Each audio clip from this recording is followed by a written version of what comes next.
So that brings me to a little bit of a story time. Last time I was at the CrossFit Games, I was actually medically removed from the Coliseum floor. Welcome back to my channel. Big news, I'm going to the CrossFit Games.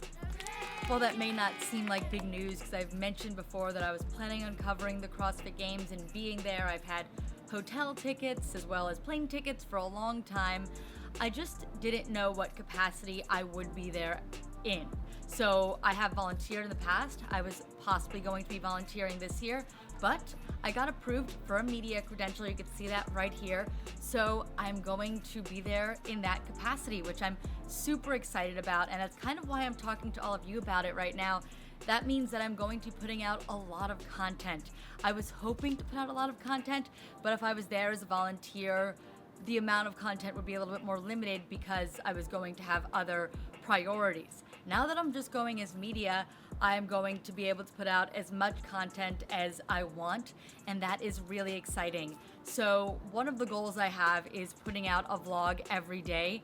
So I hope you'll subscribe to see that because it's going to be a lot of fun and a lot of work, but I really want to share the experience with all of you watching, and I think it'll be a cool vlog series. So if you're not subscribed, subscribe right now because this is an expensive trip.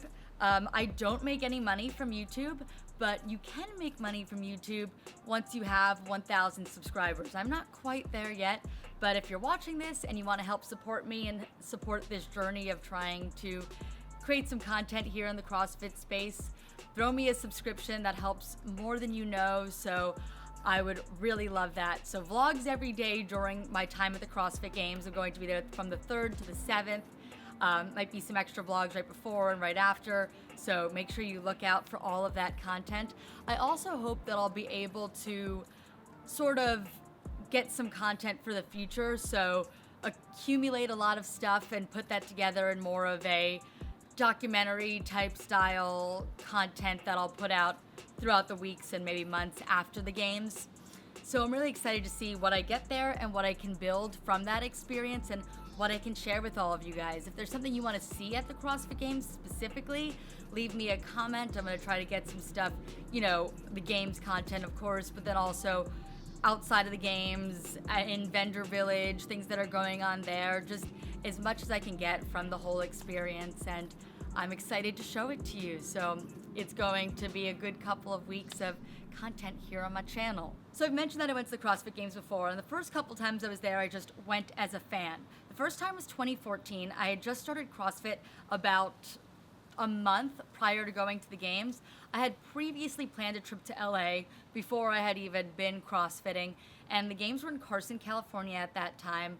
So it just made sense to go stop by and see what it was like, and it was a lot of fun. I didn't really do it up in the way I do it now, where it becomes an entire vacation dedicated to that, but it was cool to see it, especially being so new in the space.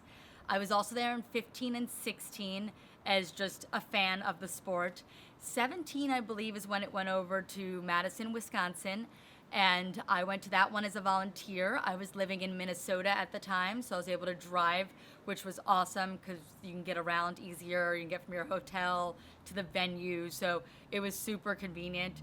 Then in 2018, I was also a volunteer, and that year I lived in Madison, Wisconsin. I'd gotten a job there, and that was a really awesome experience because it allowed me to just be in my own neighborhood, essentially, where the Alliant Energy Center is. There's a dog park right next door. I took my dog there all the time.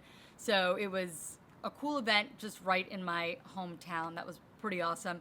2019 I didn't go. 2020 was COVID and that weird year that happened at Aromas, so I didn't go to that one either. In 2021, last year, I volunteered as well. So that brings me to a little bit of a story time. Last time I was at the CrossFit Games, I was actually medically removed from the Coliseum floor. It's a little bit of a weird story. So it was during the Max Snatch event, the women's Max Snatch event.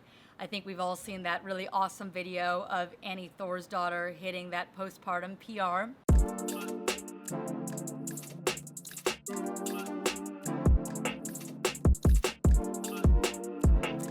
Well, I missed that part because I had already been removed at that point. So I was watching it, and I think we all also remember that was a really memorable event for a bunch of reasons. The Annie moment I just mentioned, but also because Brooke Wells hurt her elbow during that event. And that's actually kind of impacted me. So it's crazy. So I was right next to the floor. I was opening up the gate where the athletes and the camera people got on and off the floor. So I was right next to the floor. I was right eye level with the athletes as they were snatching. So as I was watching, it was an awesome experience to be so close and to watch these people perform this event. Brooke Wells came up and she ended up dislocating her elbow and injuring her elbow on the snatch. So when you see that happen on the broadcast, as soon as it happens, they go to a wide shot so you can't see exactly what's going on. When you're standing in front of it, there is no wide shot. You are staring right at it. So I remember standing there and just staring at her as she was on the ground, like writhing in pain, calling for medical, and I'm just staring at, it's like I was so focused in on it, I couldn't even look away. So I'm just standing there, and then I see the medical people come out and they grab her and they take her into the tunnel, which I'm also standing right next to because the gate to get on and off the floor was right next to the tunnel, so the athletes and anyone else who's leaving the floor could leave. And they're in the tunnel and they're trying to, I guess, put her elbow back in the socket, and she is crying and screaming in pain. I am looking at the people next to me, and we're masked at this point because it's 2021, just right after COVID, and I just see people's eyes like just really, really wide and afraid about what happened. And the event is continuing to go on. I remember seeing Laurel Horvath take her next rep. I think she missed it because she was probably psyched out too. But I'm just looking around. People are still like in shock. I can still hear Brooke yelling in the tunnel. And all of a sudden, I just start to feel a little bit lightheaded. And my mouth felt dry. I had a water bottle in my fanny pack, so I go to pull the water bottle out, and I realize like my hands are shaking as I open it, and I have the cap in one hand and the bottle in the other, and I try to put the cap back on, and that's like the last thing I remember. And then I remember just waking up kind of like in a squat on the ground. And from what I've been told, because I don't remember what happened, is that I blacked out and that I actually fell back on the person behind me. And it was a concrete ground. So if I had fallen just onto the ground, I probably would have bashed my head open. It would have been really bad. Luckily, there was someone just standing like right behind me, and she caught me and sort of lowered me down into this squat. And I dropped my water bottle, like the water had spilled everywhere. And I tried to get back up, and then medical was rushing in to get me after Brooke needing, there were medical people with her, obviously. There were plenty of medical volunteers there. But now another medical person is coming in to check on me because I just blacked out onto some person behind me. And they're like, "Are you okay?" I'm like, "I'm fine. I'm totally fine." And then my hands started shaking again. They're like, nope, you're not fine. So this woman ended up like putting her arms around me, like kind of like lifting me out and carrying me out of the tunnel. And I just felt so dumb, blacking out over someone else's injury. And she like took me into the back. I'm being laid down on a table. They're checking my blood oxygen level and my blood pressure and all this stuff. And I was just telling a woman, I feel so stupid. I feel so bad. Like, Brooke is really injured and could be the end of her CrossFit Games. Who knows, maybe the end of her career. It was not. She's going back this year, but I just didn't know. And I'm like, "You're really worried about me, someone who fainted?" And she was like, "There's plenty of people working on her right now. Right now, you're my biggest priority."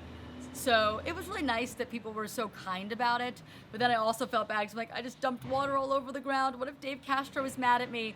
And this medical woman's like, "Dave Castro didn't notice. Trust us. Things happen all the time. He didn't even notice. Everything moved on. You're fine." But it was nice to see this woman was a volunteer. She didn't work for CrossFit. They have awesome medical volunteers. Like I said, I was a volunteer at the time. The CrossFit Games are really put on by volunteers, and it's a little bit sad not to be volunteering this year, but I'm really excited to bring you all of this content that I'm going to get this year. My goal is not to faint this time or not to black out, and to be able to walk out of every event on my own without the assistance of any medical professionals. Hopefully that's a low bar to set. And my other goal, like I said, is to bring you all vlogs every single day. So if you haven't yet, make sure you subscribe. coming in the next couple of weeks before the games, I'll have more vlog-style content of my training.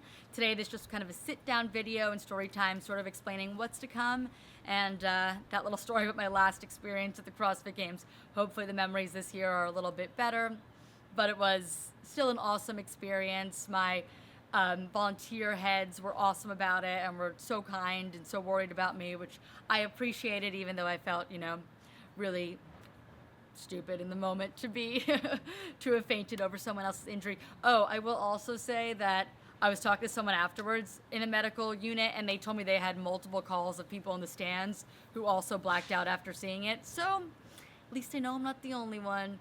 Again, make sure you subscribe. I appreciate all of you, and I'll see you in the next one.